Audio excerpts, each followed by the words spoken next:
Hi, I'm Judge Dana Hendricks. And I'm Judge Dan Slayton for the Coconino County court system. You know, many folks are intimidated by our court system.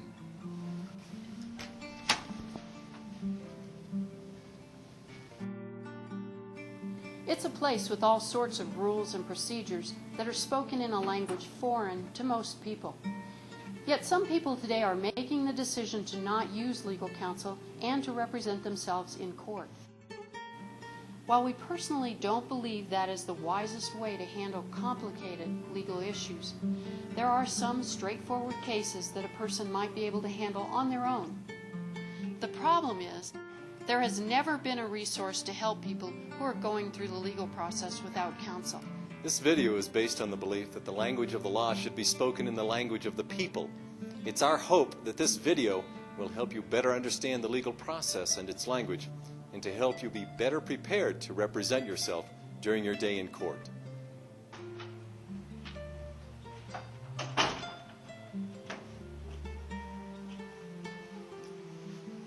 Please understand, as a pro se or self-represented litigant, you need to think of yourself as a representative of our court system.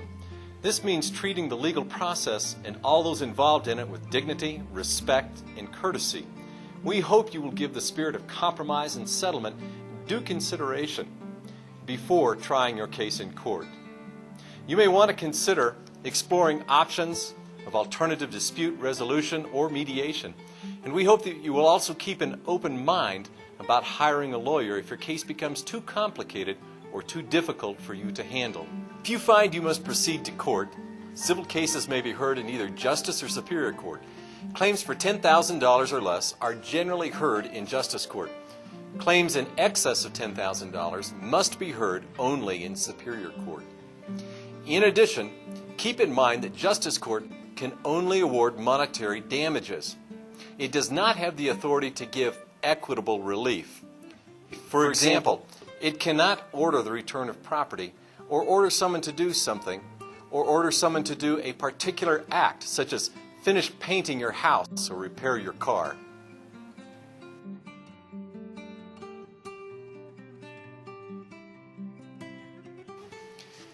Remember, too, that no matter where you present your case, the same rules of civil procedure and evidence will apply in both courts. Remember also that you will be held to the same standard and experience as an attorney when you represent yourself in court.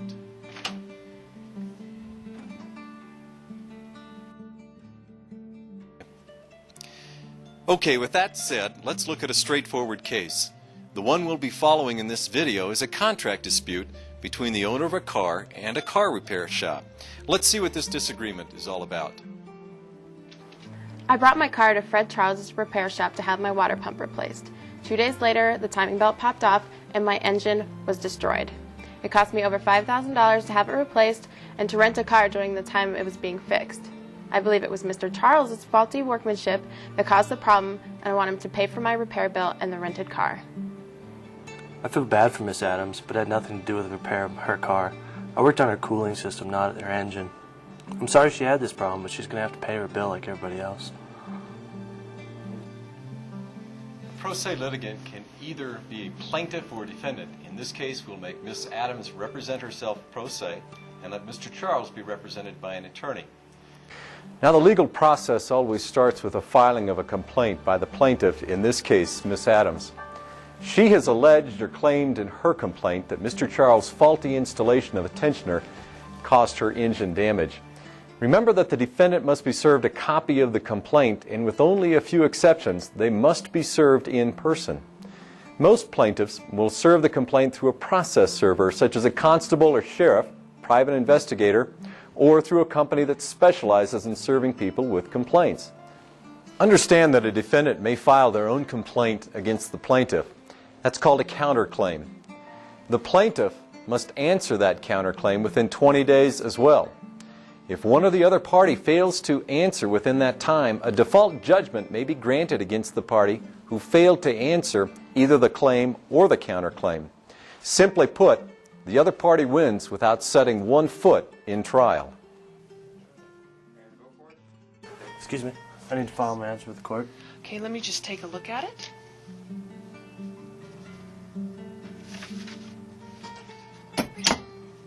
There, it's been date stamped and filed with the court. And here's your receipt for your filing fees. Thanks. Many self-represented litigants are unclear about their relationship with the court clerks. They are there to help your case run smoothly. However, they have to maintain an unbiased neutrality towards all parties. That is why they cannot help you develop your case or offer opinions about your case. That's also why they can't allow you to speak directly with the judge. They can't even advise as to whether you've correctly filled out your paperwork, since that could give one side an unfair advantage over the other side and may be considered illegally practicing law without a license. You make their job easier when you understand the restrictions and ethical obligations they work under. If you find that you have a serious conflict with a court date, immediately contact the opposing side to discuss a possible continuance. Keep in mind, though, that only the court can cancel or reschedule a court date. If you need to communicate with the court, you should do so in writing if time permits, and mail a copy to the opposing side or their attorney if they are represented by one. Always remember to communicate only with the attorney if the other side is represented. And don't forget to mail a copy of every document or motion to the other side that you filed with the court. As your case progresses, you may have to file additional paperwork related to discovery. Discovery is the process whereby each side tells the other side what their evidence is. Failing to disclose the evidence you have may result in the judge prohibiting you from presenting that evidence at trial. As part of this process, the opposing party has the right to ask the other side to respond to questions, to produce documents, and to appear at a deposition. If you fail to answer those questions or produce the requested documents, or to be deposed, you could be precluded from presenting evidence in your case, or worse, it could be dismissed. You could then end up paying the other side's attorney's fees and court costs. Sometimes the other side will file a motion for summary judgment or a motion for judgment on the pleadings. What these motions mean is that the other side is saying that you have no case and that the judge should decide in their favor without a hearing based only on the complaint and answer. If you fail to respond to these motions, the court will most likely grant these motions against you. Now, the point of all this is don't fail to respond to any motion that impacts your case. Remember, if you ever feel your case is getting away from you, particularly if you don't understand how to respond to a motion or a request for answers, this is probably a good warning that you should get an attorney. Pro se litigants who may have a legitimate case may unfortunately have their cases dismissed for failing to follow the rules or being dismissed because of legal issues they didn't understand. Now, since the purpose of this video is to help you understand how to represent yourself in court, let's look at some simple rules that will help you better prepare and present your case for your day in trial.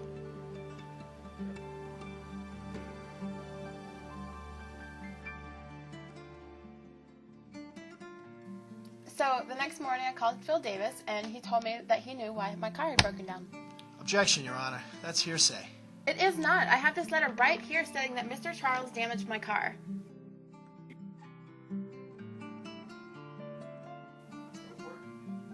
Ms. Adams, please address the court with any concerns you may have. Yes, Your Honor. I'm sorry, Ms. Adams, but the letter you have is hearsay, which is inadmissible in court as evidence. First of all, it wasn't written under oath. It also offers the defense no opportunity to cross-examine or question the writer of the letter. The repair bill from Fred Charles' shop came up to $4,732, and here it is. I'd like to introduce it as evidence. Ms. Adams, please let Mr. Barrett see your evidence before you put it into evidence.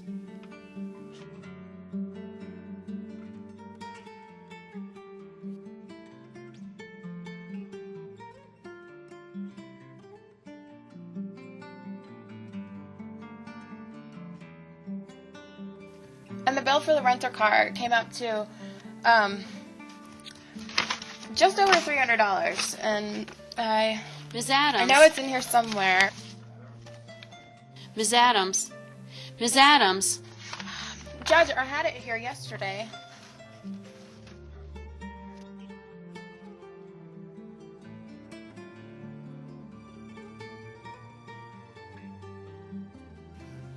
Isn't it true, Ms. Adams, that you've been so satisfied with Mr. Charles' work that you brought your car to him 6 times over the last 4 years?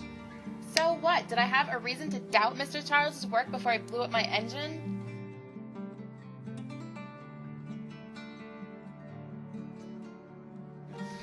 I replaced the water pump, the timing belt, and the tensioner assembly, and then I double-checked it to make sure it was installed properly. You double-checked your work? What are you talking about? Remember, you're under oath. Objection, Your Honor. Argumentative.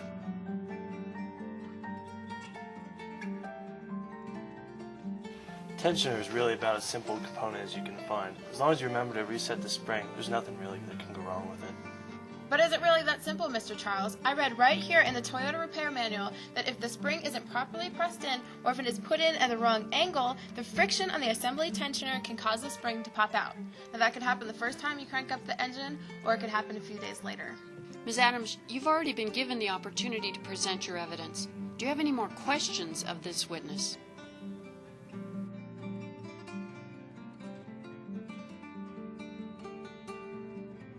You testified that in your 12 years of being a mechanic that you've never had a complaint before this one? Well, Mr. Hotshot Mechanic. Objection, Your Honor. The plaintiff is trying to ridicule my client.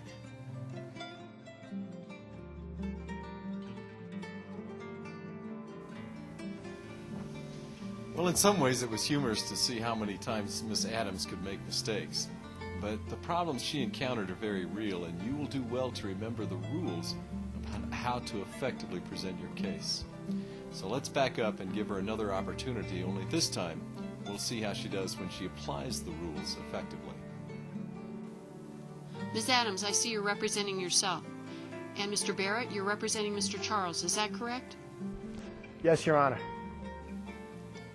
Ms. Adams, since you represent yourself, let me explain to you what's going to happen in these proceedings. You've brought an action against Mr. Charles. That's a contract action. That means you must prove your case by a preponderance of the evidence. Once I finish listening to all of the testimony in this case, I will weigh the testimony. If you prove your case by slightly more evidence than the defendant has brought, then you will win your case. If the evidence is equal, then I will have to rule for the defendant. The defendant has brought a cross claim. The defendant then has to prove his case by a preponderance of the evidence. The same standard applies. Now, Ms. Adams, you will bring your claim by bringing testimony and witnesses before this court. Since you are representing yourself, you will probably want to testify as the first witness. If you come forward to testify, then you will take the stand and explain to me what happened. Tell me your side of the story. After you're done, Mr. Barrett will ask you questions on cross-examination. After he is done, you will have the opportunity to explain to me again what your testimony is. Once you've called all of your witnesses, Mr. Barrett will call his witnesses. They will testify on direct. You will have the opportunity to cross-examine them, and then he will have the opportunity to ask them redirect questions. Once he's presented his case, you will have the opportunity to present rebuttal testimony, again on direct, cross-examination, and redirect. Once all of the evidence is in, the parties will have the opportunity to give closing argument. A closing argument explains what the testimony is and tries to persuade me why I should rule in your favor. Ms. Adams, since you're the plaintiff, you'll have the opportunity to give the first closing argument. Mr. Barrett will give a second closing argument, and then you will have the opportunity to give a final closing argument. After the closing arguments are finished, I will decide the case. Okay, Ms. Adams, are you ready to proceed? Would you like to make an opening statement? Yes, I would. Your Honor, this is a very simple and straightforward case. I was having problems with my car overheating, so I brought it to Mr. Charles's auto shop, where he ended up replacing my thermostat and my water pump. To get to them, he needed to replace my timing belt. Well, anyway, 2 days later, I'm driving home from work and my engine seizes up. It turns out that all my valves had been bent, and I needed to replace my entire engine. This time I brought it to Phil Watkins' repair shop. And Your Honor, I intend to prove that it's Mr. Charles's faulty workmanship that's caused the damage to my car. Perfect. Your Honor, the defense agrees with Ms. Adams that this is a very simple case. In fact, the whole case can be summarized in 2 simple words. Things break. Unfortunately, the parts on a car are very much like a box of light bulbs. There's no guarantee how long the bulb will last until it burns out. And that's exactly what's happening with Ms. Adams' 1989 Toyota. They're starting to fall apart. The defense will show that Fred Charles successfully repaired Ms. Adams' thermostat and water pump, and that the repair to the car had nothing to do with her subsequent engine problems. Ms. Adams, would you like to call a witness at this time, or would you like to come up and testify yourself? I would like to testify, Judge, but before I do, I would like to introduce the invoice from Charles's Automotive.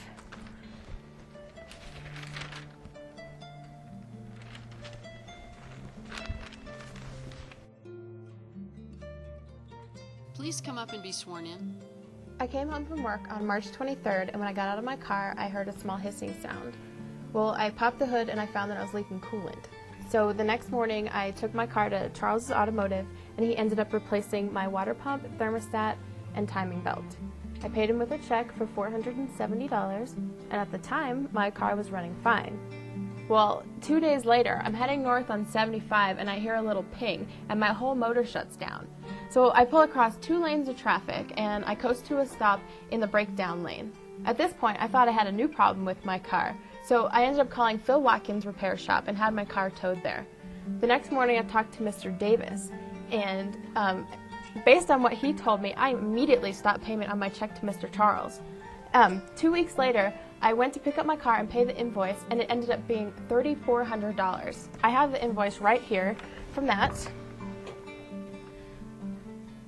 I also have Mr. Davis here to testify for me, and based on his testimony, I would like the court to consider compensating me for his repair bill, my time lost from work, my rented car, and these court costs. Ms. Adams, I need the basis and amounts for each of your claims. Okay, well, first I'm claiming $3,400 for the replacement of my engine, which wouldn't have been necessary if Mr. Charles had done his job properly the first time. And secondly, I had to rent a car for 2 weeks, while Watkins Auto... Please state your name for the record. Joe Davis. Mr. Davis, is there anything unusual about replacing a water pump on an '89 Toyota 4Runner? Objection, Your Honor. The witness has not been qualified as an expert. I apologize, Your Honor. Mr. Davis, please tell the court about your expertise in automotive repair. Well, I began working in my dad's shop in about 1983, so I guess I've been a mechanic for about 17 years now. And I also repair race car engines in my spare time. Could you tell the court what you found when I brought my car to you on March 25th? I found that the spring-loaded tensioner had come apart and that the timing belt had popped off. Was that the cause of my engine damage? Yes, it was. You see, the cams move the pistons inside the valves. Without the timing belt, the cams are thrown out of sync, the valves are bent, and ultimately the engine locks up. In your opinion, why did the tensioner come apart? Because when it was put back on, it wasn't reloaded properly. Mr. Davis, the tensioner is a mechanical piece that contains a couple of small pulleys and a spring. Isn't that right? Yes, it is. Well, isn't it possible that after almost 12 years, this mechanical piece simply wore out and came apart, especially since it had been removed and put back in so soon? I've never seen or heard of an instance when it's come apart by itself. But we all know that parts don't last forever. The question is, isn't it possible that the tensioner simply broke? I don't know. I guess it's possible. Do you rest your case now? Let me just check my notes. Yes, Your Honor, I rest my case. All right. Does the defense call any witnesses? Yes, Your Honor. The defense calls Mr. Fred Charles. Mr. Charles, the plaintiff contends that an improperly loaded tensioner caused her engine damage. What do you think? Does the defense wish to call any other witnesses? No, Your Honor. Are you resting then? Yes, Your Honor. Ms. Adams, do you have any rebuttal witnesses? Yes, Your Honor, I'd like to recall Mr. Davis. It just didn't happen. It popped off. I inspected the belt that Mr. Charles put in your car and found it to be in new and perfectly good condition, so I reinstalled it. It is now functioning in your car. Does the defense wish to call any response witnesses? No, Your Honor. Since both sides have rested, it's time for closing argument. I remind you, in closing argument, you're limited to the evidence that's already been presented in court. Ms. Adams, as a plaintiff, you have the option of going first and/or last. What would you like to do? I would prefer to just go last, Your Honor. Very well. Your Honor, the defense has counterclaimed for the fee in repairing Ms. Adams' water pump and thermostat. At no time during the trial did the plaintiff offer any evidence whatsoever that the repairs were anything less than competent and professional. The fact is that Mr. Charles presented the court with convincing evidence that he double-checked every step of his repair and that there were other reasons that could account for Ms. Adams' engine failure. Mr. Davis testified that there's only 3 ways my engine could have been damaged. First, that the timing belt could have broken, but he testified that it didn't. Second, the tensioner could have broken, but he testified that in all his years as a mechanic, he's never seen or heard of that happening before. And third, the tensioner could have been improperly installed. He also described how a tensioner that was improperly installed could easily have held for a few days before flying loose. Now that worked a lot better. This time Miss Adams was thoroughly prepared and presented her case in a manner that left her much more satisfied. Even if she loses, she'll know she did a good job in preparing and presenting her case in court.